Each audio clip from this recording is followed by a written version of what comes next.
My name is Julia. I'm the kind of person who seems to be made up of 99% seriousness. For some reason, right now, I'm outside my home. Next to me is a single suitcase. My bare essentials are haphazardly packed inside, and in my hand are 2 envelopes. Just on the cusp of early summer. On the loveliest season of the year, I was kicked out of my in-laws' house. It happened without any warning. A morning just like any other. The delicious aroma wafting from the kitchen. After a quick makeup routine in my room, I headed downstairs for breakfast. The housemaid's cooking is always so delicious, I always end up overeating. Today's breakfast seems to be American style. Cheerfully humming, I opened the living room door. But what awaited me was not a wonderful breakfast. "Julia, you deceived us." My mother-in-law, upon seeing my face, teared up and began to repeat unintelligible words like liar and "I trusted you." After saying her piece, she left, leaving behind only a resentful look. On the other hand, my father-in-law just kept glaring at me, his face full of anger. What happened? It was all I could manage to utter. I have no idea why my in-laws are behaving this way towards me. After all, until yesterday, we were getting along as well as with my own parents. While I was perplexed by their inexplicable attitude, my husband Ryan, who was silently eating his breakfast, caught my eye. Last night, he'd said he'd be staying at our other home near his company, so I thought he wouldn't be here this morning. Had he come home late last night? I hurried over to Ryan as if seeking help. What's gotten into Mom and Dad? I choked on my words just as I was about to say, they're acting... Because Ryan was also acting strange. He looked at me as if he was looking at a criminal. A contemptuous, even fearful, cold stare. Ryan? You hypocrite! Ryan spat out those words. The usual kind him was nowhere to be found. Ryan, who always brought me my favorite flowers as a gift when his work kept us apart. "I'm sorry, I really wish we could go on a trip together." Even a week ago he said such things. Ryan gestured to his secretary who was standing by. The secretary responded, understood, and went upstairs. "You've done it, Julia." "Huh?" "You married me for the money, didn't you?" "What?" "You stole my mom's money." "What? Wait a minute, I didn't." "You used up such a huge amount of money, now you're trying to justify it?" What are you talking about? Dad, I really didn't." "Get out of this house." Dad?" "That's what's going on." "No!" It seems that I have been accused of squandering my mother-in-law's money, and quite a large sum at that, but I had absolutely no idea what they were talking about. There's no way I would do such a thing. I pleaded over and over again, but no one would listen. I shuddered when I saw the secretary return from upstairs, holding a suitcase. My personal belongings were probably packed in there. Wait, Ryan, listen to me." "I didn't think you were that kind of person, Julia. I'm disappointed." Ryan shook his head with a regretful expression like a stage actor. He was convinced that I was the culprit. "This contains the divorce papers. Once you've signed them, send them back to me." Ryan forced the paper he had taken from his breast pocket into my hand. "What? Why?" "I can't live with someone who is only after a family inheritance. This is the unanimous decision of the family. Now get out." His voice was cold enough to freeze my spine. "That's not fair. Why would I? I really didn't do anything." Ignoring my struggles, Ryan instructed his secretary, "Don't ever let her set foot on this property again." What are you doing? Stop it!" The sturdy secretary forcefully dragged me out of the premises with my suitcase. My face was already a mess with tears. Yes, I come from a common background. I am not rich like Ryan. Money is always better to have, and I wouldn't mind having more. But I'm a very straightforward person. Even the thought of stealing never crossed my mind. A magnificent mansion. Like getting rid of a pest, the secretary tossed me out onto the street. It hadn't even been 30 minutes since I had woken up. Was I having a nightmare? My brain couldn't keep up. I felt like I was going mad. In the midst of this, the large door closed remorselessly. Why? Just before the door closed, the secretary extended his hand and forced another envelope into my hand. "This is also from Mr. Ryan. Please take it." Then the sound of the lock turning echoed and the door was fully closed. I looked inside the envelope. It contained what seemed to be a severance payment of $10,000. I married Ryan 3 years ago. I had been working as an advisory accountant for the company where my father-in-law was CEO. That being said, I had just passed my CPA exam and was more of an assistant to my colleague, graciously allowed to participate in operations out of pity. Then, one day it happened. This doesn't make sense. Something's off. Eager to be recognized as a fully fledged CPA, I had overstepped my bounds into a task assigned to my colleague. As a result, I discovered that my colleague was falsifying the books and embezzling money in the hundreds of thousands. I still remember that moment. The excitement of having struck gold, coupled with the fear of having stumbled upon a crime scene, surged through my body. In the end, I decided to report this fact to my father-in-law, the CEO. Being a fundamentally earnest person, pretending I hadn't seen it was never an option for me.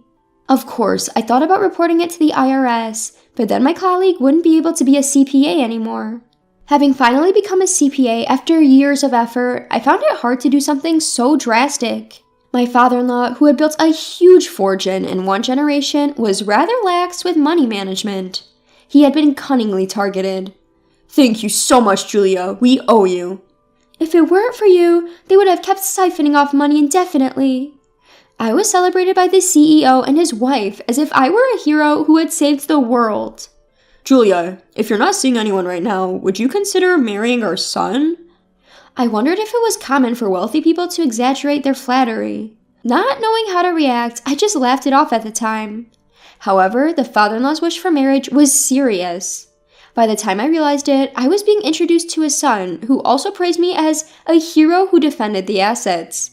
Being praised like that, I didn't feel bad. Moreover, having been belittled for being too serious for so long, it felt as if it was proof that good things come from living sincerely and earnestly, and I was happy. I, who was a mere trainee CPA, was promoted to an official advisory accountant and even appointed as the personal secretary to his son. Ryan, the son, was the typical privileged type, always optimistic and thinking it'll work out somehow. I found myself at first annoyed, but gradually discovering happiness and helping Ryan with his dependency on me. "Ryan, you need to leave for the business meeting soon." "I'll be fine. I'll make it in time." "Are you going to put the driver in a tough spot again?" "No, I'll handle the rest. You should get going." Perhaps he too saw me, with my meticulousness, as a good partner. We started dating, and as my father-in-law hoped, we got married amid an overwhelming welcome. Fast forward 3 years. And the relationship between Ryan, myself, and my in-laws hasn't changed. The only major change was my father-in-law's decision to hand the reins of the company over to Ryan. To facilitate this, my mother-in-law and I found ourselves running around, paying courtesy visits to various parties, preparing for my father-in-law's retirement and Ryan's board debut. That's why tonight, my mother-in-law and I were supposed to attend a business partner's anniversary party. But instead, I found myself in a stark business hotel room. In my anger and frustration, I even considered just going back to my parents' home. But that didn't sit well with me. If he wants a divorce, that's fine. But as someone who's always lived by being honest and sincere, leaving as a thief is something I can't accept. I sat on the bed and looked at the contents of the envelope again. Divorce papers and a severance payment. Shaking my head, I held back my tears. I need to calm down. Taking a deep breath, I closed my eyes and thought. I haven't taken my mother-in-law's money. This is a fact. So that means someone else has done something. I felt the rush of excitement and fear again. I picked up the bundle of $10,000. I'll put it to good use. I quickly retouched my makeup and headed to the private detective's office. My cell phone rang a week later. "Here are the results of the investigation." "What?" In a room of a shared office building, stacks of paper clipped together was placed on the reception table. The report was thicker than I had imagined. With trembling hands, I flipped one page after another. What? Huh? I was startled multiple times before I finished reading everything. Staggering, I stood up, clutching my spinning head. When I went out of the building, an unpleasantly refreshing breeze blew. It was all a lie. I squatted down as if surrendering my body to the shade of a street tree. Unsuspecting passerby looked at me curiously as they walked past. I, who had learned the truth. I was torn between choices and finally decided to visit my in-laws' home. "Why did you let her in the house?" Well, Taking over from the maid who hung her head in the wake of being scolded, I presented my signed divorce papers to my father-in-law. "I brought these." "We told you to mail them." "If you wish for a divorce, I have no objections, but I absolutely cannot tolerate being called a thief." "Even at this stage, you still say that." Snatching the divorce papers, my father-in-law turned on his heel to leave. But I declared to his back, "I demand an apology from all of you. If you cannot accept that, I am prepared to fight this in court." At the mention of court, my father-in-law stopped. "I was happy that you accepted me, a commoner. I liked you and my mother-in-law, but—" I took a deep breath, clenching my fists. Then I let it out at once. "I really didn't do anything. Do you understand? Let me say it again. I didn't do anything." I said it as calmly as possible. What? What do you mean by I didn't? Mother-in-law, who seemed to have been listening to our conversation from the shadows, joined in with a puzzled look on her face. "I mean exactly what I said." I took out the investigation report from my bag and handed it to her, saying, "Please take a look." "What? What's this?" What happened?" The two of them were devouring the report. It looked like they were about to faint. The person who stole my mother-in-law's money, it was Ryan. Before our marriage, Ryan had a terrible habit of overspending. He said, "We have enough wealth in our family to play and live for a lifetime." He always went abroad to lavish himself. His favorite was gambling, and he used to bet hundreds of thousands of dollars at a time. Even his parents felt a sense of crisis about this, so they took measures to prevent Ryan from freely using their money. Then they rebuked Ryan, telling him to earn his own money. But once the habit of extravagance sets in, it's not easy to get rid of it. So Ryan started to think. He was wondering how to get a large amount of money. That's when he instigated the embezzlement that I uncovered.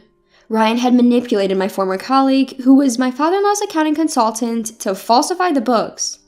Because I assumed it was my former colleague's doing and reported it to my father-in-law without delving further, I never reached the mastermind. In reality, all the money that my senior had manipulated was going into Ryan's pocket. When I found out about my senior's embezzlement, Ryan was thankful to me along with his parents, but he seemed to be seething inside. Were the accountant and Ryan involved? It's more like an affair, isn't it? She was married at the time. Still, Ryan told her, "I love you. I want to pool money to live together," and had her embezzle. In the end, my former colleague was fired for her misdeeds. Furthermore, she was divorced because her husband had had enough of her. Despite faithfully following Ryan's selfish request to not mention his name, he ended up marrying me. Ryan persuaded her by saying this. When I opened the report to the relevant page, I stiffened my resolve, vowing not to shed a tear, and read aloud the text written there. "I married Julia just to distract my parents. By making Julia, who is serious about money, my wife, I could loosen my parents' vigilance. That way, I could get as much money as I wanted. Indeed, everything went as he planned. My in-laws, having seen that I had a track record of catching embezzlers, let their guard down about Ryan's spending because I was their son's wife. Mother-in-law, why did you think that I stole your money?" That's because Ryan said he left my card with you, Julia." My mother-in-law averted her gaze from me. "Ryan, he's been working seriously lately, and I thought there might be times when it doesn't look good to pay in cash, so I let him carry my credit card. But at that time, Ryan said, I mustn't use it limitlessly, so I'll have Julia manage it. So that's why I was accused of being a thief. Just so you know, I didn't even hear about this from Ryan." Perhaps unable to hide her shock at being deceived by her son, she wore a lifeless expression. "By the way, mother-in-law, did you read about what your stolen money was used for?" I don't understand anything anymore." Her voice was barely audible. Tears welled up in my mother-in-law's eyes and began to flow. I handed the report back to them. "Huh? The purchase of a condominium?" Let me see. Huh? But he already has another house near his office." "This is a condo purchased for the senior accountant. Ryan has been involved with her all along. Lately, he's been too busy with work and has been staying at the other house a lot.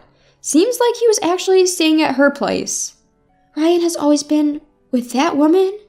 "He definitely loved her more than me." "Julia." I continued to speak, void of emotion. I had read this disgusting report over and over before coming here, and I've already cried all I could. It seems Ryan is having quite a good time with the senior accountant. After all, the two of them frequent the underground casinos. "Underground casinos?" If you could, please look at the last page. My father-in-law hurriedly flipped the pages. Dad, what's with this amount? He's in deep with the underground casino. For the foreseeable future, he'll be struggling to pay off his debt. Underground casino? My father-in-law sank to the floor, overwhelmed. Just to confirm, no other cards have been compromised, right? Huh? Upon hearing my question, my father-in-law dashed towards the telephone in a panic. Stop it! Cancel that card, now! His voice echoed throughout the house.